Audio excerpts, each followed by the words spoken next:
back to deck building. I am your host Demo, and this is my new favorite commander currently. Video I do, I think this is my third time doing it now. For some reason or another, every once in a while I stumble across this commander that I just get obsessed with, and I'm like, oh, I could do this, and then I could do that, and I could do this. And there's so many different ways to go with it. That commander currently is Plargg Dean of Chaos, and I just made a 5 builds video about this. Again, this is how it kind of works with me. I come up with these ideas, I make a video about it, and then I start thinking more about it. I'm like, oh, actually, I could maybe do something with that. And the idea I came up with in that video was that Plargg makes a great secret commander because he can hunt for stuff, right? So 1 in a red, Orc Shaman 2/2. Tap, discard a card, draw a card, which also works great with the secret commander strategy because, of course, you can loot. You can just sit there looting through your deck until you get the cards you need. But more importantly, pay 4 in a red, tap, reveal cards from the top of your library until you reveal a non-legendary, non-land card with mana value 3 or less. You may cast the card without paying its mana cost, but all reveal cards not cast this way on the bottom of your library in random order. And it's so funny how things work out sometime. I was really not impressed with this guy. When he first came out, I was like 5 mana to get a mana value 3 card at random. That seems terrible, right? That just seemed like a really bad ability. But because there is a specific stipulation here, that means you can hunt for a certain card, right? Again, something I did with Kethik.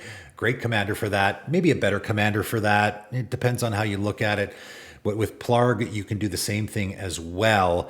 The build around gets more difficult though because you can't have any non-legendary cards mana value 3 or less in your deck except the ones you want to get, right? That's the strategy here is you put that 1 card or 2 or 3 or however many you want to put in there that you were hunting for, and you can't have anything else because of course then you'll hit that. If I have a swords in this deck, then I will pay 5 and reveal cards till I hit the swords, and then I get to cast a swords. That doesn't seem very good. I just cast a 5 mana swords, right?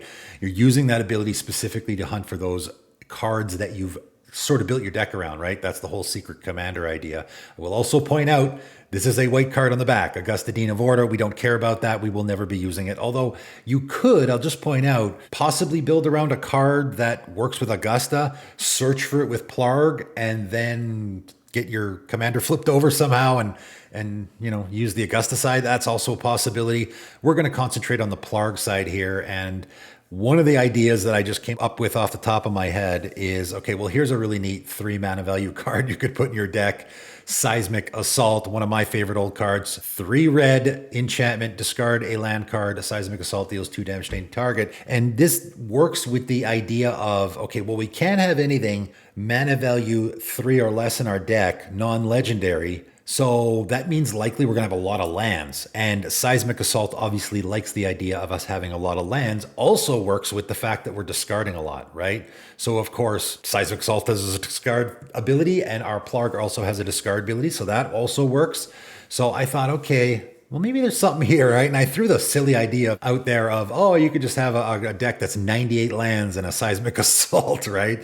But you probably wouldn't get very far, especially if someone removed your Seismic Assault. And I was like, okay, but maybe there's something here. And I started looking into it, and I started thinking, okay, well, what we need to do is, of course, we can put legendary stuff in the deck. I can put a Sword of the Animist in the deck. I can put Iron Crag in there. Okay, that's a legendary mana rock I can use. Phial of Galadriel is a legendary mana. Like, how much options do we have here of the stuff I need in the deck, mana rocks, you know, removal, stuff like that you need in every deck? How many options do I have? Is it doable, right? Lorna of the Third Path, there's a legendary option for removing artifacts and enchantments. And I started going down the road, and I was like, you know what? I think this is actually very doable. And more to the point, I realized, oh wait, my Seismic Assault combo that I came up with in my very first 10 deck ideas video, because of course, just discarding 1 land per turn, not super great. Works really good with land tax though. Oh, hold on a second now. We now have a combo we can assemble, right? So instead of using our commander once to get Seismic Assault, we're going to use it twice to get Seismic Assault and land tax. And of course, land tax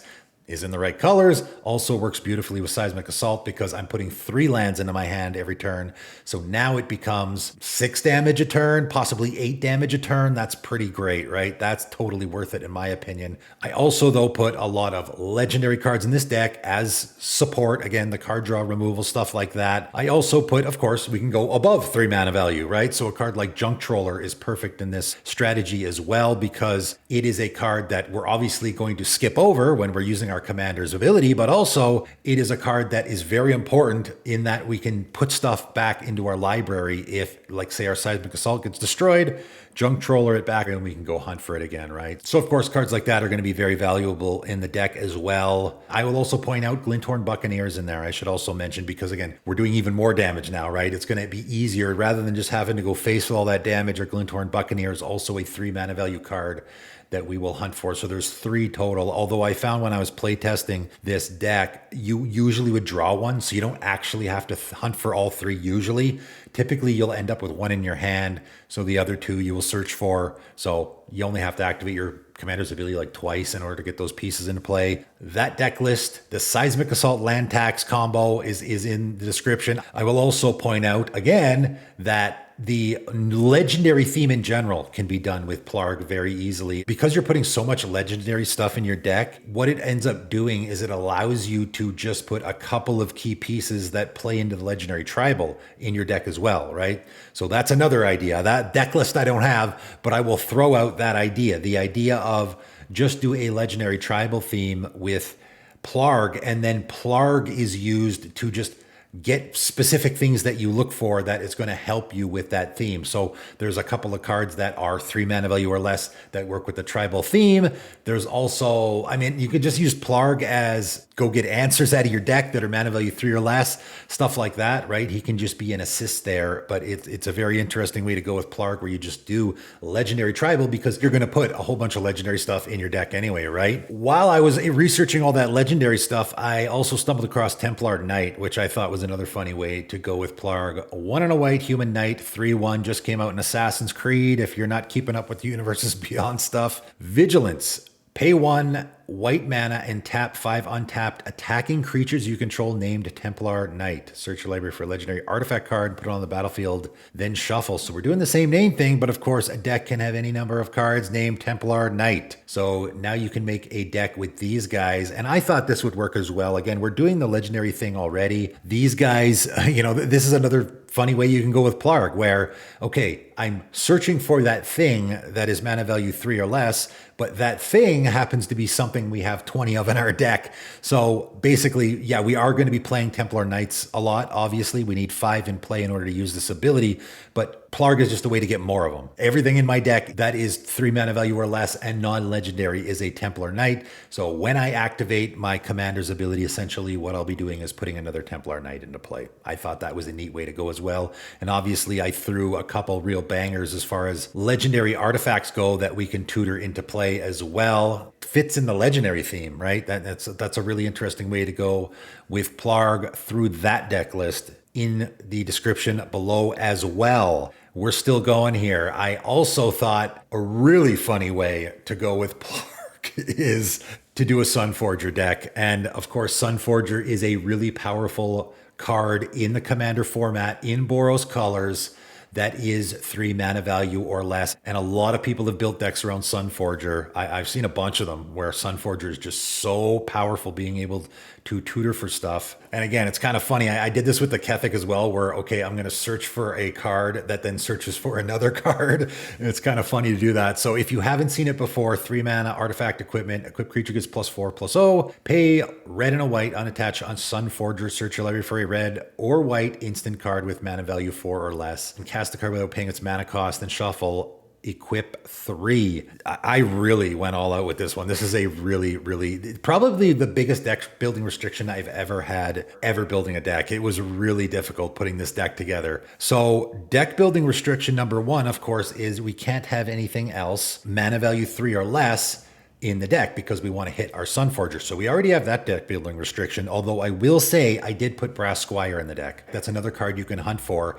And it, of course, is going to work fantastically because it just allows us to tap to reattach our Sunforger and basically get another use out of it. So we can use our Sunforger on our opponent's turn and then quickly tap the Brass Squire to attach it to a creature again so we can use it again, right? So obviously, equipping on your opponent's turns is not something you can do very easily. That is one thing that Brass Squire will allow. So I thought it was worth it to put that in the deck as well. But of course, we do have that deck building restriction. Obviously, I got a bunch of the legendary stuff in here as well. So we can work around that, but can't really have anything in here mana value 3 or less. So of course, that includes the instants we want to be casting with our Sunforger. So that means we will only be casting instants that are mana value 4. All the instants I put in this deck to go hunt with our Sunforger are exactly mana value 4 because, of course, they can't be lower than 4 and they can't be higher than 4. So that's the deck. The deck is mana value 4 tribal, essentially. You go hunt for your Sunforger, and then you start casting. And I mean, you're getting the most value out of it, right? I mean, yeah, it'd be nice to have a Swords or a Teferi's Protection in the deck, but you are actually getting the most value out of Sunforger if you're only casting things that are mana value 4. I went a step further, though. I thought, hey, I'm not putting enough restrictions on myself. Why don't I put even more? Because I thought, okay, we want to be using our Sunforger a lot. Again, the Brass Squire will allow a free equip. Normally you would pay 5 mana total because you'd have to pay 3 mana to re-equip and then 2 mana. So you're paying 5 mana to get a 4 mana value card. That's not super great. You really got to start cheating those costs if you want to get more value out of it. And I thought, okay, well, Zirda certainly does cheat those costs, right? Of course, it cheats activations. Equip is an activation. So with a Zirda in play, that means our equip will only cost 1. So now it's 3 mana to get that 4 mana thing. Again, really great value there. So now I'm putting more deck building restrictions on myself because this deck has Zirda as the companion. That's right. Of course, our commander has an activated ability, obviously. And obviously, we can use Zirda for that activation as well. Instead of paying 5 mana to go get our Sunforger, now we are only paying 3 mana. So it works with our commander as well. It does work with a lot of other things, but I thought, heck, why not? Let's go all the way. And we're putting another deck building restriction on ourselves. So nothing in the deck, mana value 3 or less, that is non-legendary. We got to have a bunch of instants in the deck, of course, to search with our Sunforger that are exactly 4 mana value. And also everything in the deck has to have an activation cost. Of course, our Sunforger has an activation cost. The ability and also the equip, right? Any equipment will work in this deck. You can put any equipment you want. And of course, Zirda works great with activated abilities, lessens it by 2. So all those deck building restrictions, it wasn't easy, but I managed to assemble that deck. It's in the description below. You could definitely, if you want to make it a little less restrictive, get rid of the Zirda and just put whatever cards you want. You put a Smothering Tithe in there, something like that. But I just like the Zirda. I thought that was a neat deck building restriction as well. It really helps with the Sunforger. Again, if the Sunforger is the focus of the deck, then it's really important that you have the Zirda because it's going to make you be able to use it more, obviously, right? So if you're a big Sunforger fan, always wanted to build a deck around that card, this is certainly, I mean, I don't know if there's a better commander for a Sunforger deck. I mean, maybe there is. There is lots of Boros equipment commanders out there, but I think this is a pretty neat way to go for a Sunforger deck and a pretty neat way to go for a Plargg deck. Hey, it's me, Demo from the future. Actually, I'm not from the future. I'm just in the present for me currently, and I'm also, I guess, in the present for you guys as well, but I'm in the future as compared to the first part of this video. Funny enough, I actually recorded the first part of this video on the exact same day that my 5 builds video came out talking about the Plargg idea. And I had a guy in the comments, you know, I obviously, like I usually do, I have a few suggestions in the comments. And I had one guy say he has a Plargg deck already that is doing that very similar thing with Restore Balance. And obviously Restore Balance is one of those cards that doesn't have a casting cost, but of course it does have a mana value, right? And Plargg says reveal cards from the top of your library until you reveal a non-legendary non-land card with mana value 3 or less, and Restore Balance has a mana value of 3 or less. So that is an alternate way that you can cast it without using the suspend, right? Normally you would suspend it with 1 white mana. It has suspend 6, and when it is actually, you know, when it resolves, each player chooses a number of lands they control equal to the number of lands controlled by the player who controls the fewest, then sacrifices the rest. Players sacrifice creatures and discard cards the same way. And I thought, okay, well, I wonder what other cards are doing that same thing, right? And of course, we have Wheel of Fate, and has suspend 4, 1 and a red, and of course, it's a wheel. Each player discards their hand, then draws 7 cards. And I thought, okay, well, that kind of works with what we're doing here a little bit. We are discarding, so that kind of fits a little bit. We also have Glimpse of Tomorrow, as well as a sorcery. Suspend 3 red and a red.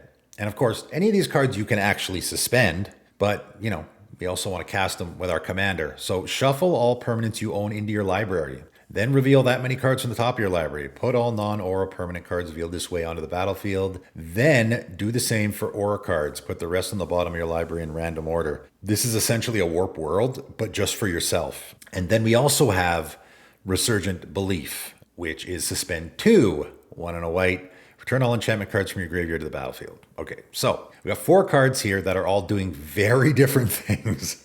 Very different things. And I thought, man, I wonder if we could throw them all into a deck together. There is a very important thing to note here, okay, which is Plargg says you may cast that card without paying its mana cost, okay? So that means whichever one of these cards you flip off the top, obviously, by the way, I'm building this deck the exact same way I built all the other decks, which is when you activate Plargg's ability, you are going to hit one of those 4 cards. Restore Balance, Wheel of Fate, Glimpse of Tomorrow, or Resurgent Belief. One of those 4 you're guaranteed to hit, but of course, which one are you going to hit, you don't know. Plargg is a may. So that means if you hit one and for some reason you don't want to cast it, then you just don't cast it. And the ability says put all revealed cards not cast this way on the bottom of your library in random order, which means if you flip your Restore Balance off the top and you don't actually, like that's not the one you were looking for, you can actually just say, I'm not going to cast it and tuck it on the bottom, right? If you're far ahead and the Restore Balance is not a good thing, like the Restore Balance here is just essentially a board wipe. It's a catch up, or it's a what balance is supposed to be, which is bring everyone back to parity, right? Put everyone back to, you got one guy who's way ahead, one guy who's ramping like crazy, who's got 20 lands. You got a guy who's got 1,000,000 cards in hand, right? It's lands and then creatures and then cards in hand, right? You got one guy that's way ahead or a couple guys way ahead, just brings everyone back to parity. That's what that card's for. If you flip it off the top and it's not working for you in that given moment, just tuck it on the bottom. Save it for another time, right? Wheel of Fate is obviously that could work in any deck. And a lot of people will say, oh, that's just a good card draw option. I don't think it's a great card draw option because it lets your opponents draw 2. However, it works actually really well here for a number of reasons. One, we're already in a little bit of a discarding theme with our commander, obviously, right? It also works with obviously the Resurgent Belief, because of course that's going to return enchantment cards from our graveyard to the battlefield. So the discarding both with the Wheel of Fate and with our commander means we can pitch enchantments into the graveyard, and then when we hit a Resurgent Belief, we get them all into play.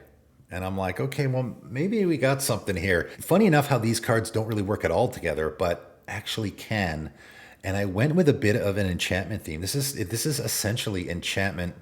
I mean, I wouldn't call it enchantment tribal, but it definitely, that's how you're going to win with this deck, because you can't really win with any of these cards, right? And in fact, even if you were building around the Restore Balance, that's not really going to allow you to win the game, right? Like a lot of people will sack all their lands and then Restore Balance, and then everyone has to sack their lands. Sure, but that doesn't allow you to win the game. We still have to win somehow, and we're not going to do it by attacking with our Plargg, obviously, right? So I decided to go with an enchantment theme. That's what we're doing here. We're going to cheat a whole bunch of enchantments into play. And of course, the Glimpse of Tomorrow also works there. We've got a bunch of expensive enchantments in this deck.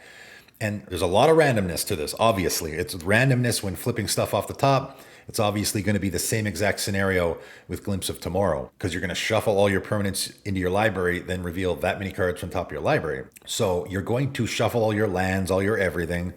Your commander can go back to the command zone, I guess. And hopefully, we're hoping to get some of these big enchantments in play. Again, this is a way to cheat those into play. Both Glimpse of Tomorrow and Resurgent Belief are doing the same thing in this deck. They're cheating enchantments into play. It might be random, but hopefully it will work. That's the game plan here. Any of these cards, again, if you flip your Wheel of Fate off the top and you don't want to do that right now, because you got a full hand of great stuff or something, although likely you will want to, right? If you got a bunch of those big enchantments in your hand, you want to throw them in the graveyard, right? So likely the Wheel of Fate should always be good, I think. The Glimpse of Tomorrow is certainly going to be one where, I mean, you don't want to do that early. And in fact, probably none of them do you want to do early, I think. Actually, maybe the Restore Balance you would want to do first, just, again, to keep your opponents from going off. I mean, if I had to pick an order, I would say Restore Balance first, then the Wheel of Fate to fill your graveyard with enchantments, then the Resurgent Belief, maybe. And then maybe you could do the Glimpse of Tomorrow after. I don't know. It's very random. It's a very chaosy deck. Definitely the most chaos deck I've ever made. And I also, another reason I moved forward with this was because I found some really neat combos you could do with red and white enchantments. So how are we going to win this game? Well, first of all, I threw in some red enchantments that are just dealing damage, like Court of Ire, which will give you the Monarchy. And at the beginning of your upkeep, deals 2 damage to any target. If you're the Monarch, though, deals 7 damage to that permanent or player instead. So it's going to deal 7. You can just close out the game with this, right? Ray the Raging Storm, again, just giving you that token you can attack with. Also gives your opponents the tokens. I just filled up there. There is some good stuff, enchantments in here as well. How we're going to actually win, though, is super interesting. I do have a Fiery Emancipation in the deck. It is the first deck I ever put it in. I don't typically like the damage doubler tripler cards. They're just win more cards here, though, because we are a little limited on how we can close out the game. It will speed things up a little bit, right? First off, we have Form of the Dragon. Again, remember, we're cheating these into play, right? So Form of the Dragon, 4 red, red, red enchantment. So it is a 7 mana enchantment. At the beginning of your upkeep, Form of the Dragon deals 5 damage to any target. So again, just throwing that damage around, that's great. Creatures without flying can't attack you. So only creatures with flying can attack you. So it's a nice Pillow 40 effect, which of course is going to be important here. However, at the beginning of each end step, your life total becomes 5. That's kind of rough, eh? So we're definitely going to have to work around that, and I have, okay? We also have Form of the Dinosaur, very similar, 4 red, red enchantment. When Form of the Dinosaur enters the battlefield, your life total becomes 15. So again, taking a big hit there. The beginning of your upkeep, Form of the Dragon deals 15 damage to target creature an opponent controls, and that creature deals damage equal to its power to you. So this is a way we can hit our opponent's creatures, but it's also going to do damage to us, and it's also, I know this doesn't seem great. However, I found a really neat combo that this will work with. We actually want our life total to be lower here. Okay, there's a couple of cards that will work great that way. One of them is Axis of Mortality, 4 white, white enchantment. At the beginning of your upkeep, you may have 2 target players exchange life totals, right? So this is one way, and there is a couple of non-bows here, I'll warn you. So again, the randomness here, it can be really, it's definitely a chaosy deck, and you're going to have lots of fun with it, but there's going to be some situations where you get a real bind, obviously. It happens, right? You can have your Form of the Dragon come into play. Your life total becomes 5, and then at the beginning of your upkeep, you have 2 target players exchange life totals. So you can make one of your opponent's life totals 5, and yours goes back to whatever, 30 or 40. Now, of course, it will change again on the end step. It'll change back to 5, but that's kind of a good thing, because then you can make the next opponent's life total 5, right? And of course, with Form of the Dragon, you're dealing 5 damage to target creature or player on the beginning of your upkeep. So that just becomes kill target player, right? Because of course, you're going to turn their life total into 5, and you'll have to stack the triggers appropriately. Axis of Mortality will resolve first. You'll change that person's life total to 5, and then you'll shoot them in the face for 5, right? Or you can shoot them with your Court of Ire, either one. So not bad.